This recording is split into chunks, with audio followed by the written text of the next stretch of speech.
Hello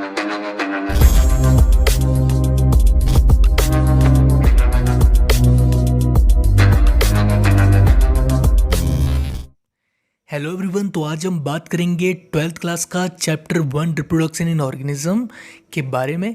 देखिए, पहला part जो इस चैप्टर का था वो हमने कवर कर दिया है, जिसमें हमने एसेक्सुअल रिप्रोडक्शन के बारे में पढ़ा था। आज जो इसका सेकंड पार्ट है, पार्ट 2, इसमें हम पढ़ेंगे सेक्सुअल रिप्रोडक्शन के बारे में। तो देखते हैं क्या होता है सेक्सुअल रिप्रोडक्शन। देखिए, पहली चीज़ आपको पता होनी चाहिए सेक्सुअल रिप्रोडक्शन में कि यहाँ पर दो पेरेंट होते हैं। एक पेरेंट होता है मेल और एक फीमेल। दो पेरेंट का इन्वॉल्वमेंट होता है। एसेक्सुअल में ऐसा नहीं था। सेक्सुअल में दो पेरेंट होते हैं, मेल पेरेंट और फीमेल पेरेंट। और आपको पता होना चाहिए कि यहाँ पर गैमेट्स का भी इन्वॉल्वमेंट होता है। मेल जो होता है वो मेल गैमेट रिलीज करता है, फीमेल जो होती है वो फीमेल गैमेट रिलीज करती है। यानी कि यहाँ पर गैमेट भी होते हैं और यहाँ पर दो पेरेंट भी होते हैं। ठीक है, अब यहाँ पर आपको एक और चीज़ पता होनी चाहिए कि जो गैमेट हैं वो एक ही इंडिविजुअल में हो सकते हैं, मतलब एक ही ऑर्गेनिज्म में हो सकते हैं। मतलब ऐसा ऑर्गेनिज्म जिसमें मेल गैमेट भी है और फीमेल गैमेट भी है, ऐसे ऑर्गेनिज्म को हम बोलते हैं बाइसेक्सुअल ऑर्गेनिज्म। ठीक है, इसके बारे में डिटेल में हम आगे पढ़ेंगे। और वो ऑर्गेनिज्म जिनमें सिर्फ एक ही गैमेट होता है, या तो मेल गैमेट ही होगा या तो फीमेल गैमेट ही होगा, तो ऐसे ऑर्गेनिज्म को बोलते हैं यूनिसेक्सुअल ऑर्गेनिज्म। तो बाइसेक्सुअल और यूनिसेक्सुअल के बारे में जो हम आगे बात करेंगे, हम अभी यहाँ पर सेक्सुअल रिप्रोडक्शन की बात कर रहे हैं। तो मेल गैमेट और फीमेल गैमेट। अब जो सेक्सुअल रिप्रोडक्शन में जो मेल और फीमेल पेरेंट के थ्रू ये गैमेट रिलीज होते हैं, ठीक है, तो ये गैमेट क्या होते हैं, फ्यूज होते हैं आपस में। मेल गैमेट फीमेल गैमेट ये आपस में फ्यूज होते हैं, आपस में मिल जाते हैं, और मिलने के बाद ये एक नया सेल बनाते हैं, एक नया डिप्लॉयड सेल बनाते हैं। उसको हम बोलते हैं जाइगोट। यानी कि मेल और फीमेल गैमेट आपस में मिलने के बाद जाइगोट बनाते हैं। ठीक है, और जाइगोट के बाद आपको पता है क्या होगा, उसके बाद एम्ब्रियो बनेगा, एम्ब्रियो के बाद ऑर्गेनिज्म बनेगा, और ऑर्गेनिज्म जब बनेगा लगभग गैस्टेशन पीरियड जब हो जाएगा, 9 महीने का टाइम हो जाएगा, उसके बाद उस बच्चे की डिलीवरी होगी, वो बच्चा पैदा होगा, जिसको हम पार्चुरेशन बोलते हैं। अब जब बच्चा पैदा होगा तो उसके सामने पूरी की पूरी लाइफ है। अब पूरी की पूरी लाइफ उसकी 3 फेज से होकर गुजरने वाली है। पहला जो फेस है उसको हम बोलते हैं जुवेनाइल फेस, और दूसरा जो फेस होता है उसको हम बोलते हैं रिप्रोडक्टिव फेस, और तीसरा फेस जो होता है उसको हम बोलते हैं सेनेसेंट फेस। पहले हम बात करेंगे जुवेनाइल फेस क्या होता है। It is the period of growth after birth in individual organism and before it meets reproductive maturity. देखिए, एक कोई भी बच्चा वो रिप्रोडक्टिव मैच्योर कब होता है, जब वो प्यूबर्टी में पहुंच जाता है। तो प्यूबर्टी में पहुंचने से पहले का जो टाइम होता है, वो टाइम किसी भी जो इंडिविजुअल की लाइफ का प्यूबर्टी से पहले का टाइम जो होता है, उस टाइम को हम बोलते हैं जुवेनाइल फेस। यानी कि 1 साल से 2 साल 3 साल 4 साल का बच्चा, 5 साल का बच्चा, ये सब जुवेनाइल फेस में। ऐसे करते करते 12-13 साल का बच्चा भी जुवेनाइल फेस में, फिर उसके बाद वो रिप्रोडक्टिव फेस में आ जाता है। ठीक है, उसके बाद कौन से फेस में आता है, फेज नंबर 2, जिसको हम क्या बोलते हैं, रिप्रोडक्टिव फेज। यानी कि अब वो बच्चा नहीं रहा, वो थोड़ा रिप्रोडक्टिव मैच्योर हो चुका है, यानी कि रिप्रोडक्शन करने के कैपेबल है, वो एक बच्चे को पैदा कर सकता है। ठीक है, तो रिप्रोडक्शन करने के जब कैपेबल ऑर्गेनिज्म हो जाता है तो उसके उस फेज को बोलते हैं रिप्रोडक्टिव फेज। यानी कि अब वो अपने गैमेट रिलीज कर सकता है, मैच्योर गैमेट रिलीज कर सकता है, मेल गैमेट रिलीज कर सकता है, और फीमेल गैमेट रिलीज कर सकती है। तो इस फेस को हम बोलते हैं रिप्रोडक्टिव फेस। प्लांट्स में जो ये वाला फेस होता है, इसको आप कैसे पता लगाओगे, अगर आप देखते हो किसी प्लांट्स के फ्लावर आने शुरू हो गए तो उसका कौन सा फेस चल रहा है, वो रिप्रोडक्टिव फेस चल रहा है। अब आखिरी में आता है सेनेसेंट फेस। आखिरी में कौन सा फेस आता है, सेनेसेंट फेस आता है। अब ये सेनेसेंट फेस क्या होता है, देखिए लाइफ का एकदम आखिरी जो फेस होता है उसको सेनेसेंट फेस बोलते हैं। इंसानों की बात करूँ तो जब कोई इंसान 90-100 की उम्र में या 70-80 की उम्र में पहुंच गया, उसकी मेटाबॉलिक एक्टिविटी बहुत कम हो चुकी है, ठीक है, मेटाबॉलिक फेलियर हो चुका है, यानी कि जो खाना खा रहा है उससे एनर्जी उसको ढंग से मिल नहीं रही है। साथ ही साथ अगर मैं बात करूँ उसकी रिप्रोडक्टिव जो कैपेबिलिटी है वो भी ऑलमोस्ट ख़त्म हो चुकी है, उसके दांत झड़ गए हैं, वो बस अब मरने वाला है। तो आखिरी जो फेज़ होता है उसको हम क्या बोलते हैं, सेनेसेंट फेज़ बोलते हैं। अब प्लांट्स में इसका पता कैसे लगाओगे? आप प्लांट्स में जब आप देखोगे पेड़ों की जो लकड़ियाँ हैं वो सूख कर नीचे गिर रही हैं, वो टूट कर नीचे गिर रही हैं, तो आप समझ जाना कि ये प्लांट का सेनेसेंट फेज चल रहा है, इसकी ज़िंदगी के आखिरी दिन चल रहे हैं। ठीक है, अब हम बात करेंगे रिप्रोडक्शन इन फ्लावरिंग प्लांट, मतलब जो ये फ्लावर वगैरह वाले प्लांट होते हैं, फ्लावरिंग प्लांट जो होते हैं, इनमें रिप्रोडक्शन की हम बात करेंगे, या फिर हम बोल सकते हैं कि पूरी की पूरी हम रिप्रोडक्शन के थ्रू उनकी लाइफ देखेंगे। देखिए, आपके आसपास आपको 3 प्रकार के प्लांट मिलेंगे। एक होगा एनुअल, एक होगा बाइनियल और एक होगा पेरिनियल। क्या डिफरेंस होता है एनुअल, बाइनियल, पेरिनियल इन तीनों में? देखिए, एनुअल जो प्लांट होता है इसकी पूरी की पूरी जो लाइफ होती है ये 1 साल की होती है। 1 साल में ही मतलब इसका जुवेनाइल फेस आ जाएगा, 1 साल में इसका रिप्रोडक्टिव फेस आ जाएगा उसी साल में, और उसी साल इसका सेनेसेंट फेस आकर ये मर भी जाएगा। तो 1 साल की पूरी ज़िंदगी चलती है, जैसे कि जो मटर का पेड़ होता है, पीस जो होता है, उसमें ऐसा देखने के लिए मिलता है।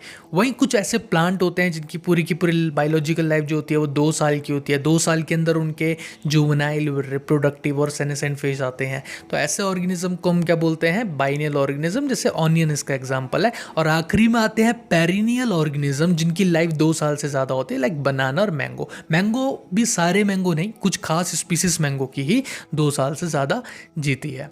ठीक है, अब कुछ फ्लावर्स में थोड़ा एक्सेप्शन देखने के लिए मिलता है, कुछ फ्लावर में एक यूनिक चीज़ देखने के लिए मिलती है। ऐसे फ्लावर्स के बारे में हम बात करेंगे, जैसे कि बैम्बू जो होता है, बैम्बू यानी कि बांस जो आपका होता है, इसमें एक अच्छी भी बोले हम, या एक यूनिक चीज़ देखने के लिए मिलती है। वो क्या देखने के लिए मिलती है? Bamboo species flower only reproduce once in their life time. ये अपनी पूरी लाइफ में एक ही बार रिप्रोड्यूस होता है, या तो 50 साल बाद होगा या तो 100 साल बाद होगा। ठीक है, होगा लेकिन एक ही बार, या तो 50 साल बाद होगा या तो 100 साल बाद होगा। और एक बार रिप्रोड्यूस होकर ये क्या करता है? बहुत सारे फ्लावर प्रोड्यूस करता है, बहुत सारे फ्रूट प्रोड्यूस करता है और फिर मर जाता है। यानी कि पूरी लाइफ में एक ही बार क्या करता है? रिप्रोड्यूस होता है। रिप्रोड्यूस होने के टाइम पे बहुत सारे फ्लावर को प्रोड्यूस करता है, उनसे फ्रूट निकलेंगे बहुत सारे, और फिर आगे जा फिर ये रिप्रोड्यूस होने के बाद मर जाता है। तो एक टाइम करता है, तो 50 साल बाद करेगा या तो 100 साल बाद करेगा, लेकिन करेगा एक ही टाइम अपनी लाइफ में। आगे एक और प्लांट है जिसमें भी एक इंटरेस्टिंग सी चीज़ देखने के लिए मिलती है, इसको बोलते हैं स्ट्रोबिलिंथस कुंथियाना, जिसका एक और नाम है नीला कुरंजी, ये कॉमन नेम है इसका। ये रिप्रोड्यूस होता है 12 साल बाद, यानी कि हर 12 साल बाद इसमें आपको फ्लावर्स देखने के लिए मिलेंगे, यानी इसका रिप्रोडक्टिव फेज 12 साल बाद आता है। लास्ट ये आया था 2018 में। ठीक है, यहाँ पे 2006 पर इसको हटा दो, 2018 में लास्ट टाइम इसका रिप्रोडक्टिव फेस यानी कि फ्लावर्स देखने के लिए मिले थे इसमें। ठीक है, अब आप 2018 के बाद आगे 12 साल और जोड़ दो, तब इसमें नेक्स्ट इसका रिप्रोडक्टिव फेस देखने के लिए मिलेगा। बहुत सुंदर फ्लावर्स के होते हैं, ब्लू रंग के, वॉयलेट कलर के, बहुत अच्छे से फ्लावर्स में देखने के लिए मिलते हैं। अब हम बात करेंगे एनिमल्स की ब्रीडिंग। देखिए, अगर ब्रीडिंग के हिसाब से देखें तो एनिमल्स को हमने 2 कैटेगरीज में डिवाइड करा हुआ है। ब्रीडिंग समझ रहे हो, मतलब रिप्रोडक्शन, जो सेक्सुअल इंटरकोर्स ये करते हैं ऑर्गेनिज्म। ठीक है, तो ब्रीडिंग जो ब्रीडर्स जो होते हैं, मतलब कि इस बेसिस पर हमने 2 कैटेगरी में इनको डिवाइड करा है। पहली होती है सीजनल ब्रीडर और दूसरा होता है कॉन्टिन्यूस ब्रीडर। देखो, सीजनल ब्रीडर क्या होते हैं? जो ब्रीडिंग करते हैं सीजन में, कि किसी खास सीजन में ही बच्चे पैदा कर सकते हैं, किसी खास सीजन में ही रिप्रोडक्शन कर सकते हैं। या तो सर्दियों में बच्चे पैदा करेंगे, या तो गर्मियों में बच्चे पैदा करेंगे, या तो बरसात में बच्चे पैदा करेंगे, लेकिन करेंगे किसी खास सीजन में। लगातार बच्चे पैदा नहीं कर सकते, किसी खास सीजन में बच्चे पैदा करते हैं। जैसे कि फ्रॉग हो गए, लिजार्ड हो गया, डॉग्स वगैरह हो गए, बर्ड्स हो गए, डियर हो गए, ये सब के सब सीजनल ब्रीडर होते हैं। वही अगर मैं कॉन्टिन्यूस ब्रीडर की बात करूँ जिसमें ह्यूमंस भी आ जाते हैं। ठीक है, कॉन्टिन्यूस ब्रीडर जैसे हनी बी हो गए, ह्यूमंस हो गए, कैटल हो गए, माइस हो गए, रैबिट हो गए। ठीक है, ये सब क्या होते हैं? Continuous breeder. पोल्ट्री होती है जो मुर्गी वगैरह आपकी। ठीक है, तो ये सब क्या होते हैं? कॉन्टिन्यूस ब्रीडर होते हैं, नहीं पूरे साल भर बच्चे पैदा कर सकते हैं। साल भर बच्चे पैदा करने का मतलब है किसी भी सीजन में बच्चे पैदा कर सकते हैं। जैसे आप लोगों ने अपने दोस्तों को देखा होगा, आपका कोई ना कोई, मतलब हर किसी ना किसी मंथ में आपके किसी ना किसी दोस्त का बर्थडे आता होगा। मार्च मतलब जनवरी से लेके पूरा दिसंबर तक हर महीने में किसी ना किसी एक दोस्त का बर्थडे तो आता ही आता होगा, यानी हर सीज़न में बच्चे पैदा हुए हैं। तो इसलिए कि हम कंटिन्यूस ब्रीडर हैं, हम हर सीज़न में बच्चे पैदा कर सकते हैं। ठीक है, देखो आगे हम बात करते हैं रिप्रोडक्टिव साइकिल के बारे में। देखिए, अगर रिप्रोडक्शन करना है तो मेल गैमेट बनेगा मेल में, फीमेल गैमेट बनेगा फीमेल में, तो ये सब एक साइकिल के थ्रू होता है। ठीक है, इन साइकिल्स के बारे में आगे ही डिटेल में पढ़ेंगे ह्यूमन रिप्रोडक्शन में, लेकिन फिलहाल के लिए आप इतना याद रख लीजिए, जो ये रिप्रोडक्टिव साइकिल्स होती है ना, ये दो प्रकार की होती हैं। एक होती है ऑस्ट्रस साइकिल और एक होती है मेंस्ट्रुअल साइकिल। ऑस्ट्रस साइकिल वो रिप्रोडक्टिव साइकिल जो नॉन प्राइमेट्स मैमल्स में होती है, जैसे कि काऊ, शिप, डॉग, टाइगर, इन सब में ये देखने के लिए मिलती है। और मेंस्ट्रुअल साइकिल जो कि प्राइमेट मैमल्स में होती है, जैसे कि मंकीज, एप्स एंड ह्यूमंस। तो इनकी डेफिनेशन में आप यही लिखना, the reproductive cycle of non primate is known as oestrous cycle और the reproductive cycle of human primates या primates mammals is known as a menstrual cycle. तो आप इसको इस तरीके से याद रख सकते हो, बहुत सिंपल इसकी डेफिनेशन है। देखिए, अगला जो टॉपिक है वो है सेक्सुअल रिप्रोडक्शन इवेंट्स। इसका सिंपली यही मतलब है कि क्या क्या इवेंट्स होते हैं रिप्रोडक्शन के दौरान, कि मतलब एक बच्चा जो है वो किस तरीके से पैदा हुआ, और जिस टाइम पे वो एक यूट्रस में था, एक मदर की वॉम में था, तो उस टाइम पर उस पीरियड को क्या बोलते हैं, उसकी डिलीवरी को क्या बोलते हैं, तो कैसे कैसे एक ज़ाइगोट फॉर्मेशन होती है, सारे के सारे जो इवेंट्स होते हैं रिप्रोडक्शन के, ठीक है, वो कहलाते हैं सेक्सुअल रिप्रोडक्शन इवेंट्स। तो पहली चीज़ इसमें आती है प्री फर्टिलाइजेशन। ठीक है, मतलब फर्टिलाइजेशन से पहले, प्री मतलब पहले, फिर आता है फर्टिलाइजेशन और फिर आता है पोस्ट फर्टिलाइजेशन। ठीक है, तो पहले हम पढ़ेंगे प्री फर्टिलाइजेशन। प्री फर्टिलाइजेशन में हम पढ़ेंगे गैमेटोजेनेसिस। देखो, जेनेसिस का मतलब होता है फॉर्मेशन, जेनेसिस का मतलब है फॉर्मेशन। ठीक है, एंड गैमेट यानी कि गैमेट की फॉर्मेशन, तो गैमेटोजेनेसिस। ठीक है, अब गैमेट क्या होता है, मेल का गैमेट जो होता है उसको स्पर्म बोला जाता है, फीमेल का जो गैमेट होता है उसको ओवम बोला जाता है। तो बेसिकली मेल गैमेट बनने की प्रोसेस को क्या बोलेंगे, स्पर्मेटोजेनेसिस, क्योंकि स्पर्म मेल का गैमेट होता है, और फीमेल का जो गैमेट होता है उसके बनने की प्रोसेस को बोलते हैं ओजेनेसिस। ठीक है, ये आपको पता होना चाहिए। अब जब गैमेट बन जाता है तो गैमेट का ट्रांसफ़र होता है अलग अलग जगहों में, अलग अलग ऑर्गेनिज्म अलग अलग तरीके से गैमेट का ट्रांसफ़र करते हैं। कुछ पानी के थ्रू करते हैं, कुछ एयर के थ्रू करते हैं। ह्यूमंस की अगर बात करूँ तो ह्यूमंस में वेजाइना, सर्विक्स, ओविडक्ट, इनके थ्रू गैमेट ट्रांसफ़र होता है। ठीक है, तो बेसिकली प्री फर्टिलाइजेशन इवेंट में गैमेटोजेनेसिस होता है और गैमेट का ट्रांसफ़र होता है। अब गैमेटोजेनेसिस को थोड़ा सा हम डिटेल में देखेंगे तो क्या होता है गैमेटोजेनेसिस। ठीक है, देखिए, the process of formation of male and female gamete. ठीक है, मेल गैमेट बनता है मेल रिप्रोडक्टिव सेल से एंड फीमेल गैमेट बनता है फीमेल रिप्रोडक्टिव सेल से। अब यहाँ पर आगे एक चीज़ लिखी है कि जो गैमेट होते हैं वो भी अलग अलग प्रकार के होते हैं। एक होता है गैमेट होमोगैमेट्स और एक होता है हेट्रोगैमेट। जो होमोगैमेट होता है इनको आइसोगैमेट भी बोलते हैं। देखिए, होमोगैमेट क्या होता है, होमो का मतलब होता है सेम और गैमेट यानी कि गैमेट, तो सेम दिखने वाले गैमेट, मतलब ऐसे ऑर्गेनिज्म जिनका मेल गैमेट भी और फीमेल गैमेट भी दोनों एक दूसरे से मिलते हैं दिखने में, फिजिकली अपीयरेंस उनकी सेम होती है, साइज एंड शेप सेम होता है, ऐसे गैमेट को हम बोलते हैं होमोगैमेट। और वो गैमेट जिनका साइज और शेप अलग अलग होता है उनको हम क्या बोलते हैं, हेट्रोगैमेट। मॉर्फोलॉजिकली जो डिफरेंट होता है, मॉर्फोलॉजिकली का मतलब होता है स्ट्रक्चरली। जैसे कि मैं आपको यहाँ पर दिखाता हूँ, देखिए, जैसे कि यहाँ पर क्लेडोफोरा है, उसका यहाँ पर देखिए मेल और फीमेल गैमेट दोनों सेम है, दोनों के दोनों सेम है, दोनों में फ्लैजिला है, दोनों का साइज एंड शेप एकदम सेम है। वहीं अगर मैं तो इस प्रकार के गैमेट को क्या बोलेंगे, होमोगैमेट बोलेंगे। ठीक है, वहीं अगर हेट्रोगैमेट की अगर मैं बात करता हूँ, ये हेट्रोगैमेट की अगर बात करूँ, जैसे यहाँ पर आप देख रहे हो, तो यहाँ पर देखिए हेट्रोगैमेट यानी कि फीमेल गैमेट का साइज एंड शेप अलग है। स्पर्म देखिए सिलेंड्रिकल है, फीमेल गैमेट कैसा है, स्पेरिकल है। तो मेल गैमेट अलग है दिखने का और फीमेल गैमेट अलग है। तो इस टाइप की गैमेट को हम क्या बोल देते हैं, हेट्रोगैमेट। यानी कि होमोगैमेट जो दिखने में सेम हो, मेल और फीमेल दोनों गैमेट सेम हो दिखने में, और हेट्रोगैमेट जो दिखने में सेम ना हो, अलग अलग हो। ठीक है, अब आगे हम बात करेंगे ऑर्गेनिज्म की सेक्सुअलिटी के बारे में। ठीक है, सेक्सुअलिटी ऑफ ऑर्गेनिज्म या सेक्सुअलिटी इन ऑर्गेनिज्म। ठीक है, देखिए, ऑर्गेनिज्म जो होते हैं वो काफ़ी टाइप्स के होते हैं। ठीक है, तो उनकी सेक्सुअलिटी के बेसिस पे उनको अलग अलग कैटेगरी में जब हम डालते हैं तो वो कैटेगरी कौन कौन सी होती है। पहली कैटेगरी आती है होमोथैलिक ऑर्गेनिज्म। होमोथैलिक ऑर्गेनिज्म या फिर मोनोसियस ऑर्गेनिज्म। होमोथैलिक ऑर्गेनिज्म या फिर मोनोसियस ऑर्गेनिज्म। देखिए ये ऑर्गेनिज्म होते हैं बाइसेक्सुअल। मैंने आपको बताया ऑर्गेनिज्म दो प्रकार के होते हैं, एक होता है यूनिसेक्सुअल और एक होता है बाइसेक्सुअल। जो यूनिसेक्सुअल ऑर्गेनिज्म होते हैं उनमें सिर्फ एक सेक्स होता है, यानी कि जैसे कि मेल है तो मेल के पास सिर्फ मेल गैमेट ही होगा, मेल रिप्रोडक्टिव सिस्टम ही होगा। और वहीं अगर फीमेल की बात करें तो फीमेल के पास फीमेल गैमेट और सिर्फ फीमेल रिप्रोडक्टिव सिस्टम होगा, यानी कि मेल के पास मेल गैमेट ही होगा, फीमेल के पास फीमेल गैमेट ही होगा। लेकिन मोनोसियस वो ऑर्गेनिज्म होते हैं, मोनो यानी कि सिंगल ऑर्गेनिज्म, ऐसा सिंगल ऑर्गेनिज्म जिसके पास दोनों गैमेट होते हैं, मेल भी और फीमेल भी, यानी कि एक ही इंडिविजुअल, एक ही ऑर्गेनिज्म के पास में मेल गैमेट भी होता है और फीमेल गैमेट भी होता है। ऐसे ऑर्गेनिज्म को मोनोसियस बोलते हैं, या फिर हम इसको होमोथैलिक भी बोल सकते हैं। ठीक है। और अब बात करते हैं हेट्रोथैलिक या डाइसियस। ये इसका ठीक उल्टा होता है, यानी कि यूनिसेक्सुअल की बात हो रही है। मतलब ऑर्गेनिज्म में जो सेक्सेस होते हैं वो सेपरेट होते हैं, मेल के पास मेल ही होगा, फीमेल के पास फीमेल ही होगा। मतलब मेल के पास मेल रिप्रोडक्टिव सिस्टम होगा, फीमेल के पास फीमेल रिप्रोडक्टिव सिस्टम होता है। ऐसे ऑर्गेनिज्म को हम क्या बोलते हैं, हेट्रोथैलिक या डाइसियस। ठीक है। अब देखिए जो प्लांट होता है ना उसमें जो मेल पार्ट होता है उसको हम क्या बोलते हैं, स्टैमिनेट या स्टेमन भी बोल देते हैं, और जो फीमेल पार्ट होता है उसको हम क्या बोलते हैं, पिस्टिलेट।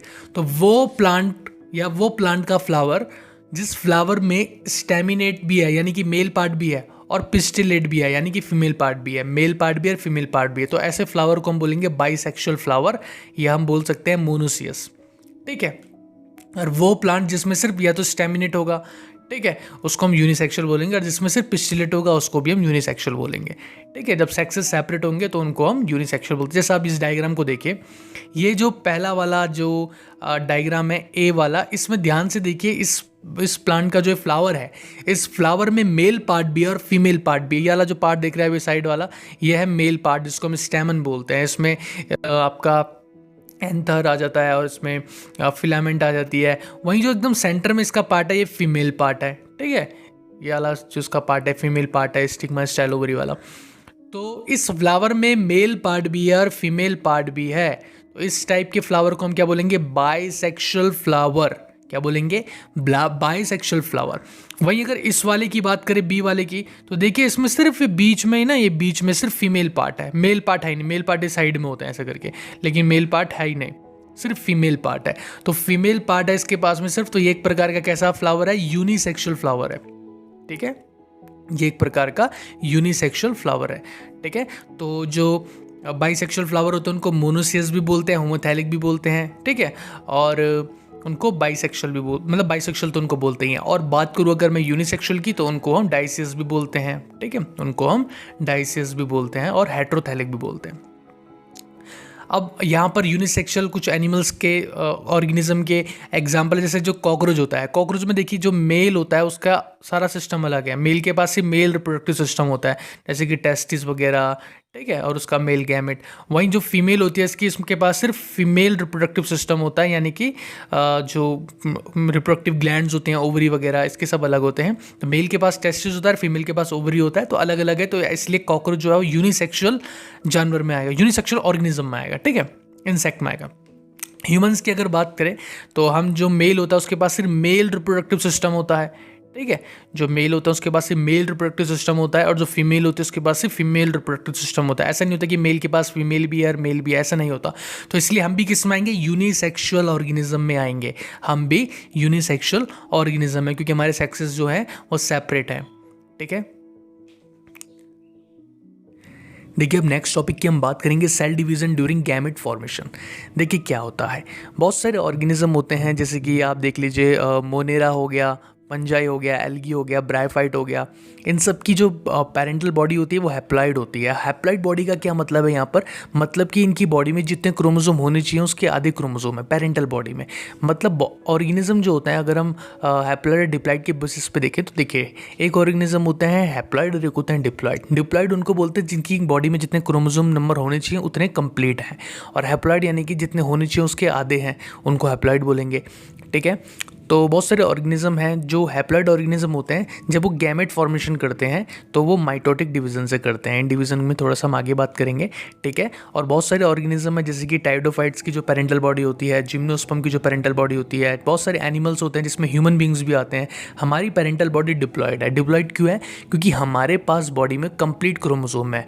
कंप्लीट कितने? 46 क्रोमोसोम है, 46। अब जब 46 के आधे होंगे 23 तो वो क्रोमोसोम तब हमारी बॉडी हैप्लॉइड कहलाएगी, पर ऐसा पॉसिबल नहीं है। तो हमारी बॉडी जो है वो डिप्लॉयड बॉडी है। हमारी बॉडी में 46 क्रोमोसोम होते हैं। अब हमारी बॉडी के जितने भी सेल हैं जब वो सेल डिवीज़न करते हैं तो वो कौन सा डिवीज़न करते हैं? मियोटिक डिवीज़न करते हैं, मियोटिक सेल डिवीज़न। इस डिवीज़न का क्या मतलब है? जैसे कि हमारी बॉडी में बहुत अलग अलग प्रकार के सेल हैं, आप सबको पता है। रेड ब्लड सेल हैं, वाइट ब्लड सेल हैं, मसल सेल हैं, ब्रेन सेल है जिनको न्यूरॉन बोल देते हैं। बहुत अलग अलग हमारी बॉडी में सेल्स हैं। अब इन सेल्स देखिए, जो नए सेल बनते हैं पुराने सेल से बनते हैं। तो एक एग्जाम्पल ले लेते हैं, जैसे कि मान लीजिए रेड ब्लड सेल है, एक आरबीसी है, ठीक है, एक आरबीसी है। अब जब ये एक और आरबीसी को बनाएगा तो देखिए, जो पहला वाला आरबीसी है इसके पास कितने क्रोमोसोम होंगे? 46 क्रोमोसोम होंगे, अगर ह्यूमंस की बात करता हूँ। तो अब जब वो दूसरा आरबीसी को बनाएगा तो उसमें भी कितने क्रोमोसोम होंगे? 46 क्रोमोसोम होंगे। तो यानी कि क्रोमोसोम नंबर में चेंज नहीं आया। तो जब भी ऐसा सेल डिवीजन होता है जब क्रोमोसोम नंबर में चेंज नहीं आता था, उस टाइप के सेल डिवीजन को मियोटिक सेल डिवीजन बोलते हैं। तो ह्यूमंस में मियोटिक सेल डिवीजन होता है। सिर्फ एक ऐसी जगह है ह्यूमंस में जहाँ पे ये वाला सेल डिवीजन नहीं होता, वहाँ पर माइटोटिक सेल डिवीजन होता है। वो होते हैं हमारे स्पर्म फॉर्मेशन के दौरान जब सेल डिवीजन होता है, तब जो सेल डिवीजन होता है वो मियोटिक नहीं होता। यानी कि देखिए, अब ह्यूमंस हैं, ह्यूमन जो गैमेट रिलीज करते हैं तो वो हैप्लॉइड गैमेट रिलीज करते हैं। आप खुद ही सोचिए, हमारी बॉडी डिप्लॉयड है लेकिन जो गैमेट रिलीज कर रही है हमारी बॉडी वो गैमेट हैप्लॉइड है। यानी कि अगर कोई मेल है तो वो हैप्लॉइड स्पर्म रिलीज करेगा, कोई फीमेल है तो वो हैप्लॉइड ओवम रिलीज करेगी। तो यानी कि हमारी बॉडी में जो सेल थे, एक खास प्रकार के सेल होते हैं हमारी बॉडी में जिनको हम बोलते हैं मियोसाइट्स। मियोसाइट क्या करते हैं? ये इकलौते सेल है हमारी बॉडी के जिनमें कौन सा डिवीज़न होता है? माइटोटिक डिवीज़न होता है, ठीक है। और यहाँ पर जो इनका डिवीज़न होता है इसमें क्रोमोसोम नंबर आधे हो जाते हैं, ठीक है। इसलिए जब हमारी बॉडी तो डिप्लॉयड है लेकिन हमारे जो स्पर्म रिलीज होता है या फीमेल में ओवम रिलीज होता है तो वो हैप्लॉइड होता है। यानी कि बॉडी में कौन सा डिवीज़न हुआ है? रिडक्शन वाला डिवीज़न हुआ है, ठीक है। इसको थोड़ा और अच्छे से समझ लेते हैं। देखिए, वही चीज़ जो मैंने आपको बताई, माइटोसिस जो होता है, माइटोसिस जो सेल डिवीज़न है ये बॉडी के सारे सेल्स में होता है, बॉडी के सारे सेल्स में होता है, ठीक है। और मैक्सिमम सारे सेल में होता है, ये बोल सकते हैं। सिर्फ एक सेल में नहीं होता, वो होता है रिप्रोडक्टिव सेल, ठीक है। क्योंकि रिप्रोडक्टिव सेल में कौन सा डिवीज़न होता है? मियोसिस होता है।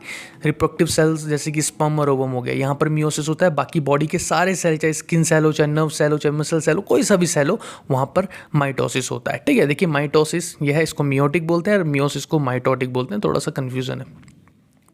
अब बात करते हैं हम इसी में एक और चीज़ की, जैसे कि मैंने आपको बताया, जब माइटोसिस होता है तो जो क्रोमोसोम नंबर होते हैं, क्रोमोसोम नंबर में चेंज नहीं आता, वो डिप्लॉयड ही रहते हैं। मतलब जब माइटोटिक सेल डिवीज़न होता है तो क्रोमोसोम डिप्लॉयड ही रहेंगे। अगर ह्यूमंस की बात करेंगे तो 46 के 46 ही रहेंगे आफ्टर सेल डिवीज़न भी। लेकिन मियोसिस में क्या होता है? सेल डिवीज़न आधे हो जाते हैं। यानी कि जैसे ये सेल डिवीज़न होगा मियोसिस, जो क्रोमोसोम नंबर होंगे वो आधे हो जाएंगे। अगर 46 थे तो वो कितने हो जाएंगे? वो 23 हो जाएंगे, जो नए सेल बनेंगे उनमें, ठीक है।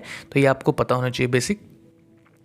आगे हम बात करते हैं, देखिए हमने बात करी गैमेट बनने की। गैमेट कैसे बनते हैं ये भी हमने समझ लिया। मियोसाइट नाम की एक स्पेशल सेल होते हैं। अगर ह्यूमंस की बात करूँ तो वहाँ पर क्या होता है? वहाँ पर सेल डिवीज़न होता है और उसके थ्रू क्या करते हैं? वो हैप्लॉइड गैमेट बनाते हैं। तो गैमेट फॉर्मेशन आपको पता चल गई है। साथ ही साथ गैमेट फॉर्मेशन के बाद अब क्या होगा? गैमेट का ट्रांसफ़र होगा।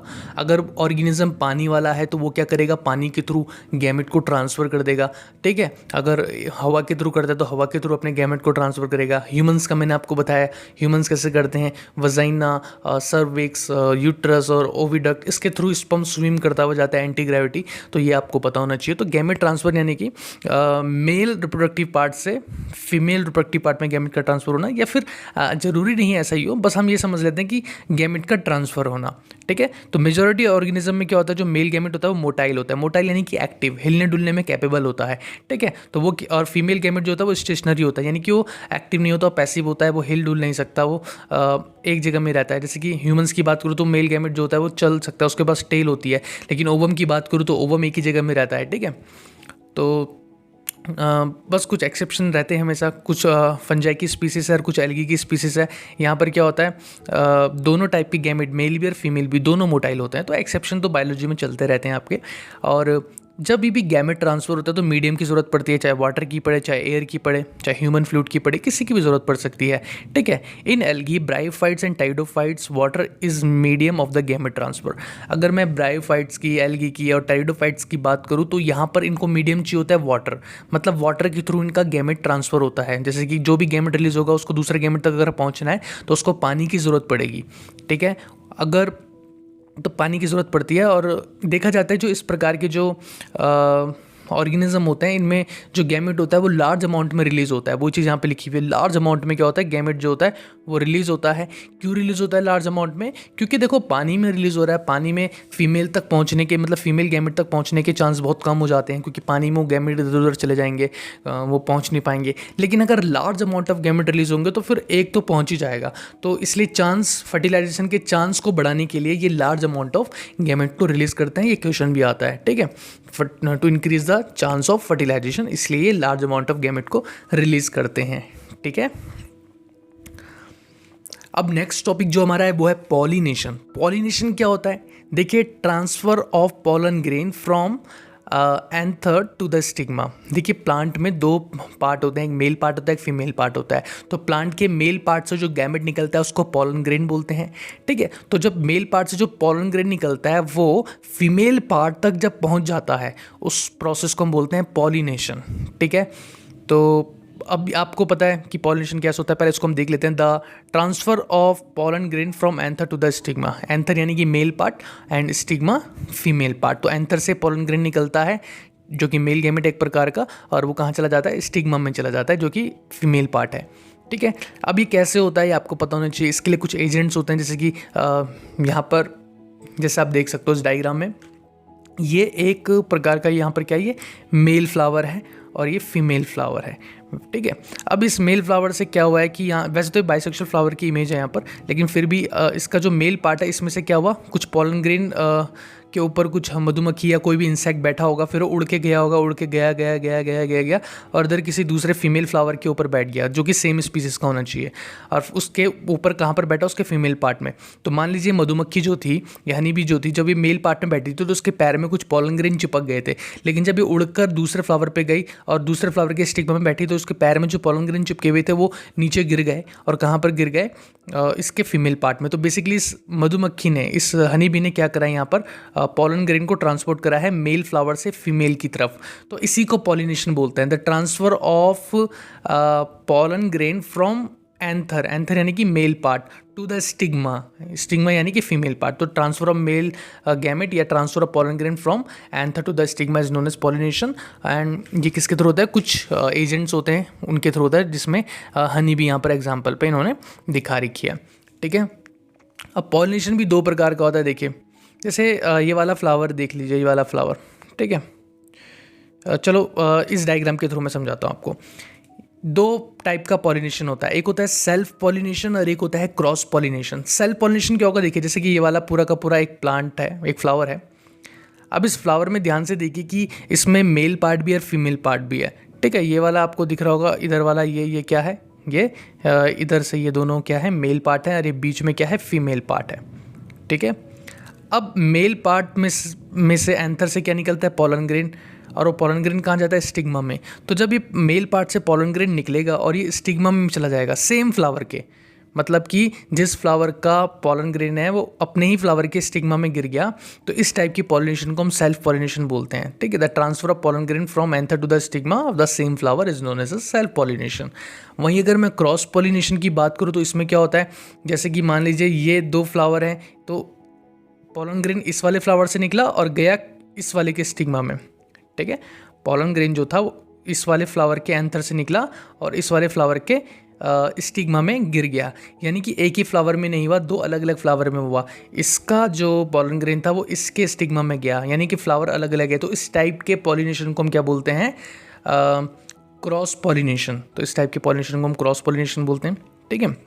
अब जैसे ही पॉलन ग्रेन जो होता है यानी कि मेल गैमेट फ्लावर का, वो कहाँ गिरता है, फ्लावर के स्टिग्मा में गिरता है, तो वहाँ पर वो क्या करता है, एक पॉलन ट्यूब जर्मिनेट करता है, एक पॉलन ट्यूब ग्रो होती है वहाँ पर, ठीक है। जर्मिनेट होने के बाद उस पॉलन ट्यूब के थ्रू जो मेल गैमेट होता है वो फीमेल गैमेट तक पहुंचता है फ्लावर के, जिसको हम ओव्यूल बोलते हैं, ठीक है। और वहाँ पे जाके दोनों के दोनों फ्यूज़ हो जाते हैं और जाइगोट बनाते हैं, ठीक है। अब जाइगोट बनाते हैं तो इस प्रोसेस को हम क्या बोलते हैं, फर्टिलाइजेशन। जहाँ पर मेल और फीमेल गैमेट आपस में मिलते हैं उसको फर्टिलाइजेशन बोलते हैं। चाहे वो एनिमल्स में मिले, चाहे वो फ्लावर्स में मिले, मतलब किसी प्लांट में मिले, तो हमेशा इस प्रोसेस को क्या बोलेंगे, फर्टिलाइजेशन बोलेंगे। तो फर्टिलाइजेशन आप समझ सकते हो, the fusion of male and female gamete is known as fertilisation, ठीक है। तो फर्टिलाइजेशन के बाद क्या बनता है, एक नया सेल बनता है, डिप्लॉइड सेल, जिसको हम क्या बोलते हैं, जाइगोट बोलते हैं, ठीक है। तो ये आपको पता होना चाहिए। यहाँ पर एक नई टर्म्स आती है यहाँ पर आपके चैप्टर में, पार्थेनोजेनेसिस। पार्थेनोजेनेसिस देखिए, some female gamete undergo the development of the new organism without fertilization. This phenomena is called parthenogenesis. देखिए क्या होता है, कई बार ना कुछ ऐसे ऑर्गेनिज्म हमारे नेचर में है जिनको मेल गैमेट की रिलीज नहीं, ज़रूरत ही नहीं पड़ती है, मेल गैमेट की ज़रूरत ही नहीं है, उनका फीमेल गैमेट ही अपने आप एक ऐसे प्रोसेस में चला जाता है जिससे एक नया ऑर्गेनिज्म बन जाता है, ठीक है। मतलब कि उनमें फर्टिलाइजेशन होता ही नहीं है। अब फर्टिलाइजेशन कहाँ से होगा, जब मेल गैमेट आया ही नहीं। उनका जो फीमेल गैमेट रिलीज होता है फीमेल बॉडी में, और उस फीमेल गैमेट में कुछ ऐसे चेंजेस आते हैं जिससे वो फीमेल गैमेट क्या होता है, पूरा का पूरा ऑर्गेनिज्म बन जाता है। ऐसे ऑर्गेनिज्म को हम बोलते हैं, मतलब ऐसे प्रोसेस को हम बोलते हैं पार्थेनोजेनेसिस, ठीक है। ऐसे प्रोसेस को क्या बोलते हैं हम, पार्थेनोजेनेसिस, ठीक है। ये टर्की एक बहुत फेमस इसका एग्जांपल है। और जो इस टाइप के ऑर्गेनिज्म होते हैं ना, जैसे टर्की जो है, टर्की कभी भी मेल को पैदा नहीं करती है, फीमेल को ही पैदा करती है। इस स्पीसीज में, या हम बोल सकते हैं इस टाइप के ऑर्गेनिज्म में मेल होते ही नहीं है, ठीक है। एक्सेप्शन है, लेकिन टर्की अगर जो मोस्ट फेमस एग्जांपल है, इसमें मेल होते ही नहीं है, फीमेल ही होती है, ठीक है। फीमेल क्या करती है, उसका जो फीमेल गैमेट है वो रिलीज करती है बॉडी में, और उस फीमेल गैमेट में बिना फर्टिलाइजेशन के ही क्या होता है, एक ऑर्गेनिज्म बन जाता है उस फीमेल गैमेट से, और फीमेल ही बनती है, मेल नहीं बनता, ठीक है। और भी इसके कुछ एग्जांपल है, हनी भी हो गया, टर्की मैंने बता दिया आपको, कुछ रोटिफर्स हो गए, तो इसके सारे की सारी एग्जांपल्स हैं, ठीक है। और ये टर्की आप देख सकते हो इस तरीके का होता है नॉर्मल। अगर आप अपने लोकल्स में या फिर जहाँ पर भी आप रहते हो, आपका रेसिडेंट में अगर कोई जू वगैरह है, तो वहाँ पर ये बर्ड देखने के लिए मिल जाती है, ऑस्ट्रिच की तरह होती है। अब जो फर्टिलाइजेशन होता है, फर्टिलाइजेशन समझ गए ना आप, फर्टिलाइजेशन का मतलब है जब मेल और फीमेल गैमेट आपस में मिल रहे हैं, यानी कि स्पर्म जो है, मान लो स्पर्म जब क्या होगा, ओवम से मिलेगा, उस प्रोसेस को क्या बोलेंगे, उस प्रोसेस को हम क्या बोलेंगे, फर्टिलाइजेशन, ठीक है। स्पर्म जब ओवम से मिलेगा उसको क्या बोलेंगे, फर्टिलाइजेशन। जब मतलब दो गैमेट आपस में मिलते हैं और जाइगोट बनाते हैं, मिलकर एक नया सेल बनाते हैं। जैसे स्पर्म एक अपने आप में एक अलग सेल है, ओवम अपने आप में एक सेल है, अब ये दोनों मिलकर एक नया सेल बनाएंगे, तो उस प्रोसेस को हम क्या बोलते हैं, फर्टिलाइजेशन। और उस नए सेल को हम बोलते हैं जाइगोट, वो डिप्लॉयड होता है, यानी कि उसमें क्रोमोसोम नंबर कंप्लीट होंगे। तो ये आपको पता होना चाहिए। अब फर्टिलाइजेशन भी दो तरीके का होता है, एक होता है एक्सटर्नल फर्टिलाइजेशन और एक होता है इंटरनल फर्टिलाइजेशन।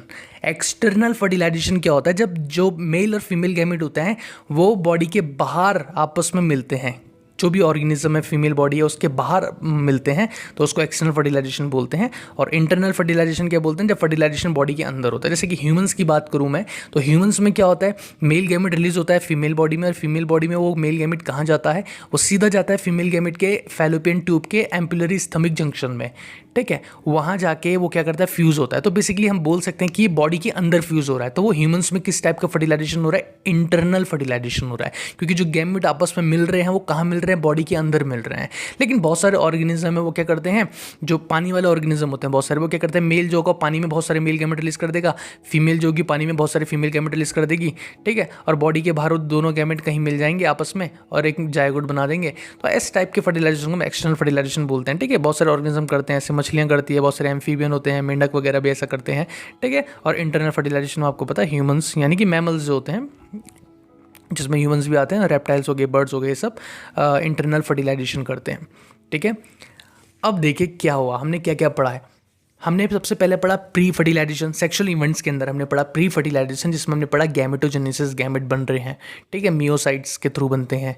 फिर हमने पढ़ा गैमेट का ट्रांसफ़र, अब ये भी कि गैमेट कैसे ट्रांसफ़र होते हैं, पानी के थ्रू होते हैं, कई ऑर्गेनिज्म में विंड के थ्रू होते हैं, इंसेक्ट के थ्रू होता है, अलग अलग तरीके होते हैं सब में गैमेट ट्रांसफ़र के। फिर हमने पढ़ा कि गैमेट ट्रांसफ़र होने के बाद वो क्या होते हैं, गैमेट आपस में मिल जाते हैं, ठीक है, जिस प्रोसेस को हम फर्टिलाइजेशन बोलते हैं। तो प्री फर्टिलाइजेशन में गैमेट का फॉर्मेशन और गैमेट का ट्रांसफ़र होता है। फिर उसके बाद फर्टिलाइजेशन आता है जिसमें गैमेट आपस में मिल जाते हैं और जाइगोट बनाते हैं। अब पोस्ट फर्टिलाइजेशन में आता है कि जाइगोट बनने के बाद क्या होगा। जाइगोट बनने के बाद का आगे का जो प्रोसेस है वो क्या होगा, तो उसको हम समझते हैं पोस्ट फर्टिलाइजेशन इवेंट्स में। तो events in sexual reproduction after the formation of zygote are called post fertilisation event. यानी जाइगोट बनने के बाद जो जो चीज़ें होंगी उन चीज़ों को हम पोस्ट फर्टिलाइजेशन इवेंट पे पढ़ते हैं। ठीक है। Formation of the diploid zygote in organism belonging to the fungi and alga, zygote develop a thick wall that is resistant to dissection of the desiccation and damage. देखो बहुत सारे जो organism external fertilisation करते हैं, यार बहुत सारे organism होता है, जब इनमें जाइगोट बनता है ना तो जाइगोट के बाहर पे ना एक लेयर बन जाती है, एक हार्ड सी लेयर बन जाती है। और वो लेयर क्यों बनती है? ताकि वो जाइगोट जो है वो सुरक्षित रहे, क्योंकि वही जाइगोट तो आगे जाके एक नया ऑर्गेनिज्म बनने वाला है। तो उस जाइगोट के आर पार क्या बन जाती है? एक लेयर बन जाती है। ठीक है। कई बार कैल्सरस लेयर होती है, यानी कैल्शियम की बनी हुई होती है। अगर मैं मुर्गी की बात करूँ तो उसमें जो लेयर बनती है वो एक कैल्शियम के कंपोनेंट की कैल्सरस लेयर होती है। आपने देखा होगा अंडा जो होता है उसके बाहर बाहर का जो वाइट वाला पोर्शन होता है, मतलब जो जिसको आप फेंक देते हो छील के, तो वो एक प्रकार की एक प्रोटेक्टिव लेयर कहलाएगी। ठीक है। ह्यूमंस की बात करो तो ह्यूमंस में जब बच्चा कोई पेट के अंदर होता है या जाइगोट जो होता है, प्रॉपर जाइगोट के आर पार तो नहीं, लेकिन जब वो थोड़ा बहुत एम्ब्रियो बन जाता है तो उस एम्ब्रियो के आसपास भी लिक्विड आ जाता है। उस लिक्विड को एम्नियोटिक फ्लूइड बोलते हैं। ठीक है। वो हम आगे पढ़ेंगे, लेकिन फिर भी आप ऐसे ही समझ लीजिए कि एक फ्लूइड होता है उस बच्चे के आसपास। वो फ्लूइड उसको एक्सटर्नल शॉक से बचाता है बच्चे को, कि बाहर से कोई झटका वगैरह अगर लगेगा कभी तो वो फ्लूइड उस बच्चे को बचा देगा, उस झटके को, उस शॉक को न्यूट्रलाइज करके। ठीक है। अब ह्यूमंस में क्या होता है, देखो जाइगोट बनने के बाद ये सब हम आगे पढ़ने वाले हैं। ह्यूमन रिप्रोडक्शन में जाइगोट बनता है। जाइगोट कहाँ पर बनता है? वो बेसिकली एम्पुलरी स्टमक जंक्शन में बनता है। फिर वो जाइगोट ट्रैवल करते करते करते करते करते आता है ब्लास्टोमर, मोरुला, अलग अलग प्रकार की स्टेजेस आती हैं। ठीक है। इनको आप ज़्यादा डिटेल में मत समझिए क्योंकि आगे आप पढ़ने वाले हो। फिर जाइगोट बनते बनते बनते बनते एंडोमेट्रियम तक आता है। एंडोमेट्रियम में एम्बेडेड हो जाता है। उसके बाद क्या होता है, वो उसमें और इवेंट्स होते हैं, बहुत सारी चीज़ें उसमें से एमर्ज होती हैं। फिर धीरे धीरे करके उस जाइगोट वो एम्ब्रियो में चेंज होता है और धीरे धीरे करके एक फीटस में चेंज हो जाता है, एक बच्चे में चेंज हो जाता है। तो ये प्रोसेस आगे हम पढ़ने वाले हैं। तो ह्यूमंस में इस तरीके से जाइगोट जो होता है वो एम्ब्रियो बन जाता है और एम्ब्रियो से पूरा का पूरा आगे जाके ऑर्गेनिज्म बन जाता है। तो ये पोस्ट फर्टिलाइजेशन होते हैं।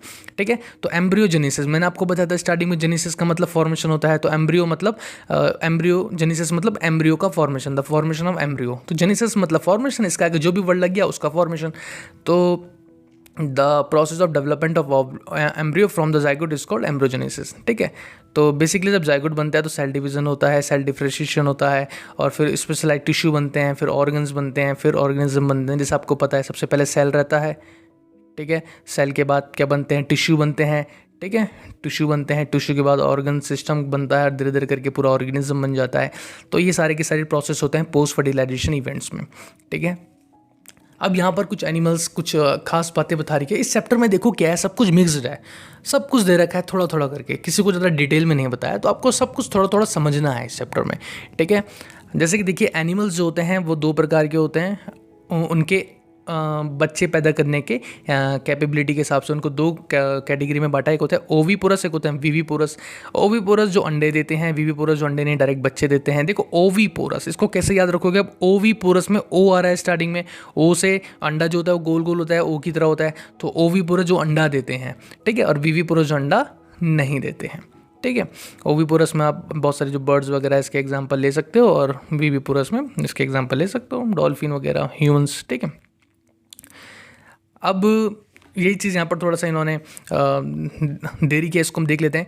देखो फर्टिलाइज एग कवर्ड बाय, जो ओवीपोरस होते हैं ना उनमें जो फर्टिलाइज एग होता है, यानी जाइगोट की बात हो रही है, उसके बाहर क्या आ जाता है? एग के बाहर एक हम बोल सकते हैं कैल्सरस सेल्स आ जाता है। वही जो मैंने आपको अभी बताया था, एक बाहर जैसे मुर्गी के अंडे के बाहर शेल होता है सफ़ेद रंग का। ठीक है। वो आ जाता है, जिस कारण क्या रहता है अंदर जो बच्चा है उसके जो जाइगोट है जो बन रहा है, एम्ब्रियो बन रहा है, वो सेफ रहता है, उसको प्रोटेक्शन मिलती है। ठीक है। अब वीवीपोरस को हम देखते हैं। Proper embryonic care protection cause a greater survival chance of young ones in the viviparous organism. तो बेसिकली क्या होता है, बहुत ज़्यादा केयर चाहिए होती है। जैसे अगर हम ह्यूमंस की बात करें तो फीमेल को जो 9 महीने का टाइम होता है, गेस्टेशन पीरियड जिसको हम बोलते हैं, उसमें बहुत ज़्यादा केयर करनी पड़ती है अपने बच्चे की, और बहुत ज़्यादा उसको देखभाल से रखना होता है, अपनी डाइट सुधारनी होती है, बहुत सारी चीज़ों का ख्याल रखना होता है, इन्वायरमेंटल हिसाब से, फिजिकल हिसाब से कि सीढ़ियों में कैसे चलना है, सोना कैसे है। तो बहुत सारी चीज़ें होती है, तो केयर बहुत ज़्यादा रखनी पड़ती है। अब जो अंडे देने वाले उन्होंने क्या कर दिया, अंडा दे दिया। ठीक है। और खुद वो पता नहीं कहाँ चले गए। ठीक है। जो अंडे इंक्यूबेट भी नहीं करते बहुत सारे ऑर्गेनिज्म, तो वो पता नहीं कहाँ चले गए खुद, तो उनका अंडा को प्रोटेक्शन की ज़रूरत है ना, तो उनके बाहर एक शेल होता है, तो वो उसको प्रोटेक्शन देता है जितनी दे सकता है। अब जब फ्लावर में अभी हमने बात करी कि जो मेल गैमेट पॉलन ग्रेन होता है वो फीमेल गैमेट तक पहुंच जाता है, ओव्यूल तक पहुंच जाता है, तो एंथर से निकलता है, स्टिग्मा के थ्रू वो ओव्यूल तक पहुंच जाता है और जाइगोट बना देता है। अब फ्लावर में क्या होता है, धीरे धीरे करके, जैसे कि आप जो पेड़ पौधों में जो फल ग्रो होते हैं ना, जो फ्रूट ग्रो होते हैं, वो कहाँ से होते हैं, फ्लावर से तो होते हैं, ठीक है। मतलब अगर आम का पेड़ है तो आम जो है वो आया कहाँ से, वो आम पहले एक फूल था, वो फूल क्या बन गया, आम बन गया, तो फूल से ही फल बन जाते हैं, ठीक है। तो अब फूल के अंदर क्या क्या होता है, फूल के अंदर होता है जाइगोट होता है, फूल मतलब फ्लावर, जाइगोट होता है, उसमें ओव्यूल होता है, ओवरी होता है, ठीक है। तो आपको कैसे याद रखना है, जो जाइगोट होता है वो बन जाता है, बाद में एम्ब्रियो, ओव्यूल बन जाता है सीड, ठीक है, और जो ओवरी होती है वो फ्रूट बन जाता है जिसको हम खाते हैं, ठीक है। और ओवरी की एक वॉल होती है जिसको हम पेरिकार बोलते हैं, इसको भी हम, ये भी एडिबल होती है। तो बेसिकली आपको कैसे समझना है कि जो जाइगोट बना था वो आगे जाके एम्ब्रियो बन जाएगा, और जो सीड होते हैं वो कैसे बने, ओव्यूल से बने हैं। मतलब जब ओव्यूल से भी आप प्रॉपर मत याद रखिए, आप याद रखिए जाइगोट से बने, क्योंकि ओव्यूल आगे जाके फर्टिलाइज हो जाएगा, तो जाइगोट से सीड बने हैं, ओवरी फ्रूट बन जाता है जिसको हम खाते हैं, वो ओवरी होती है एक्चुअल में फ्लावर की, ठीक है। और भी बहुत सारी चीज़ होती हैं फ्लावर में, पेटल्स होते हैं जो उसके पत्ते होते हैं, अगर रोज़ की बात करूँ उसमें लाल लाल पत्ते होते हैं, हरे पीले लाल, अलग अलग फ्लावर के अलग अलग पेटल्स होते हैं। तो इन पेटल्स का क्या होता है, झड़ के नीचे गिर जाते हैं, क्योंकि इनका काम अब नहीं है, इनको खाने लायक के लिए नहीं बनाया था, इनको सिर्फ इसलिए बनाया था ताकि पॉलिनेशन हो सके, ताकि मधुमक्खियाँ फ्लावर के सुंदर सुंदर पेटल्स को देख के अट्रैक्ट हो सके और पॉलिनेशन कर सके, इसलिए ये पेटल्स होते हैं। बाकी ये झड़ के नीचे गिर जाते हैं, बाद में इनका काम खत्म हो जाता है, सेपल्स भी झड़ के नीचे गिर जाते हैं। तो बहुत सारे प्लांट्स, फ्लावर के पार्ट झड़कर नीचे गिर जाते हैं और वो ऐसी इधर उधर, मतलब बायोडिग्रेडेबल वेस्ट के रूप में नीचे गिर जाते हैं। बाकी जो ये वाले पार्ट्स होते हैं ये हमारे काम के होते हैं, सीड वगैरह, जो फ्रूट होता है वो, ये सब हमारे काम के होते हैं। Okay, thank you so much student इस वीडियो को यहाँ तक देखने के लिए। देखिए, अगर कोई भी ऐसी चीज़ लगती है जो आपको ऐसा लगा कि आपको समझ नहीं आई, तो प्लीज़ कमेंट करके मुझे ज़रूर बताना, मैं आपका ज़रूर उसमें आंसर देने की कोशिश करूँगा और अच्छी तरीके से समझाने की कोशिश करूँगा। साथ ही साथ हमारा जो चैनल है लेसअप एजुकेशन, इसमें और भी बहुत सारी साइंस रिलेटेड वीडियो होती हैं। लाइक अभी रिसेंटली जो हमने वीडियो डाली है, जैसे कि मंकी पॉक्स के बारे में, ग्लोबल वार्मिंग के बारे में, वैक्सीन के बारे में डाली है, और ब्लैक फंगस के ऊपर वीडियो डाली है, ऑक्सीमीटर के ऊपर डाली है, ऑक्सीजन लेवल के ऊपर वीडियो डाली है। कुछ रिसेंट वीडियोज़ हैं, अगर आपको लगता है कि आपको देखनी चाहिए, आप इन सब चीज़ों में इंटरेस्ट रखते हैं, तो प्लीज़ इन वीडियो को देखिए, और हमारा जो चैनल है लेसअप एजुकेशन, इसको जरूर सब्सक्राइब करिए। और बाकी जो इसी वीडियो में मैं कुछ क्वेश्चंस को अटैच करने वाला था, इंपॉर्टेंट क्वेश्चन को, तो ये वीडियो काफ़ी लंबी हो रही थी, तो मैं अब जो इंपॉर्टेंट क्वेश्चन की वीडियो है वो मैंने अपलोड है वो कर दी है, तो आप उस वीडियो को जाके देखिए, वो छोटी वीडियो, और उसमें सारी मैंने इस जो चैप्टर है रिप्रोडक्शन ऑर्गेनिज्म, उसके सारे इंपॉर्टेंट क्वेश्चन उस वीडियो में मैंने बता दिए हैं। Thank you so much.